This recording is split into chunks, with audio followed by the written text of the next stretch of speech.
আসসালামু আলাইকুম। স্বাগত জানাচ্ছি রানওয়েজ বিডি ইউটিউব চ্যানেলের একটি নতুন পর্বে। আজকে আমরা জানব নভো এয়ার সম্পর্কে। 2025 সালে বাংলাদেশ এভিয়েশন ইন্ডাস্ট্রিতে নভো এয়ারের বন্ধ হয়ে যাওয়ার একটি খবর চাউর হয়।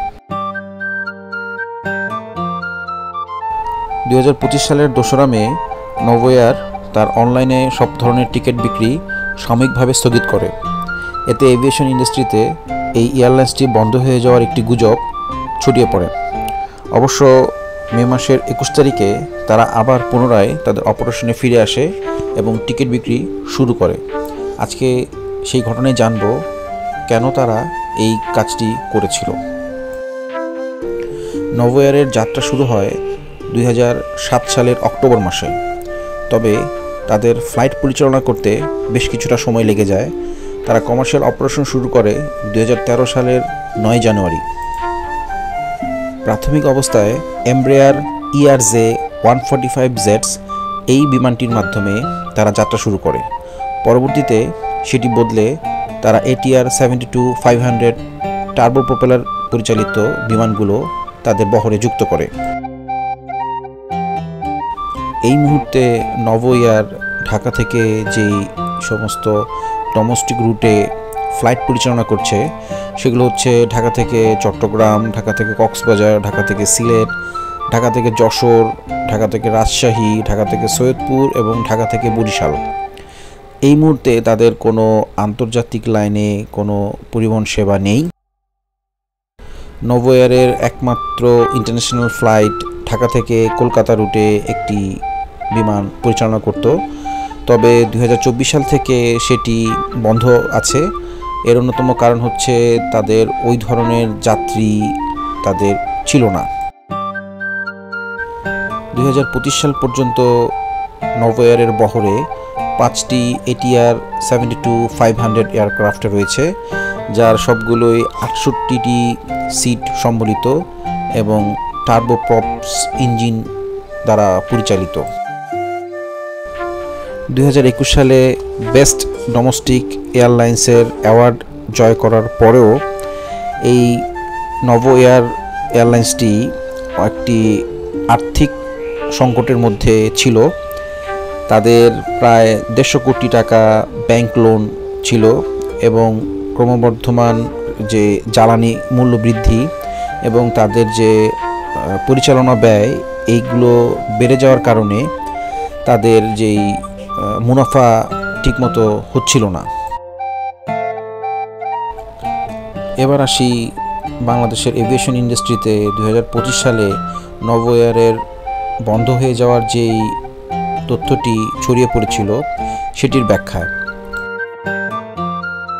দীর্ঘদিন ধরেই নভো এয়ার একটি ফাইন্যান্সিয়াল ক্রাইসিসের মধ্যে দিয়ে যাচ্ছিল।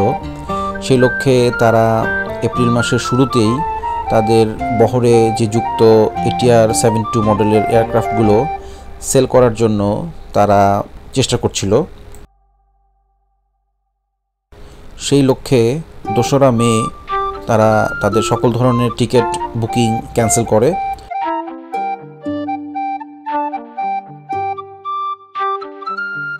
এবং এই সময়ে তাদের সকল ধরনের অনলাইন ট্রানজ্যাকশন এবং বিমান পরিচালনা স্থগিত রেখেছিল এবং ফরেন বায়াররা যেন তাদের বিমানগুলো দেখতে পারে স্বচক্ষে, তার জন্য তারা ওই সময়ে সকল ধরনের কার্যক্রম স্থগিত রেখেছিল। তারপর 15ই মে তারা অফিসিয়ালি অ্যানাউন্স করে যে তারা আবার ডোমেস্টিক ফ্লাইটে তারা শুরু করবে এবং সেই কথার পরবর্তীতে 21শে মে তারা আবার তাদের ফ্লাইট পরিচালনা করা শুরু করে ডোমেস্টিক লাইনে।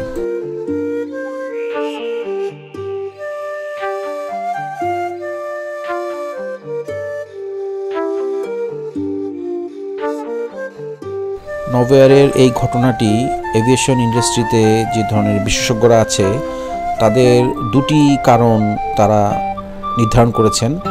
এর একটি হচ্ছে যে নভো এয়ারের যে 150 কোটি টাকার যে ব্যাংক ঋণ সেটি তারা শোধ করতে পারছে না।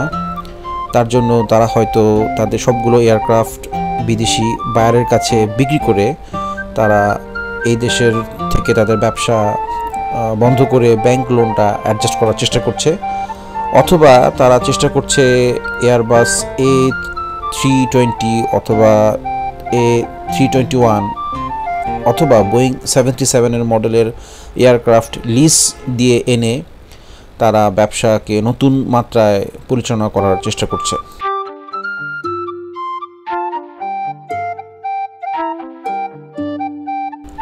এই মুহূর্তে নভোএয়ারের ভবিষ্যৎ সম্পর্কে কিছুই বলা যাচ্ছে না। আন্তর্জাতিক বাজারে এখন লিজ নেওয়া অনেক কঠিন হয়ে গেছে। এই মুহূর্তে নভোএয়ারের পক্ষে নতুন এয়ারক্রাফট কেনা বা লিজ নেওয়া প্রায় অসম্ভব। সেক্ষেত্রে তারা হয়তো তাদের ব্যবসা বন্ধ করে দিতে হবে, অথবা তারা আন্তর্জাতিক পরিষেবা বৃদ্ধির মাধ্যমে এর প্রতিষ্ঠানটিকে আরও গতিশীল করার চেষ্টা করতে পারে।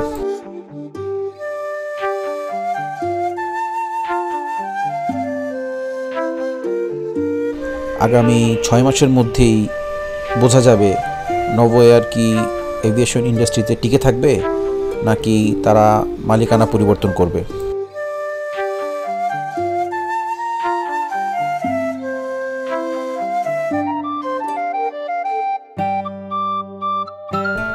তো এই ছিল আজকের ভিডিও।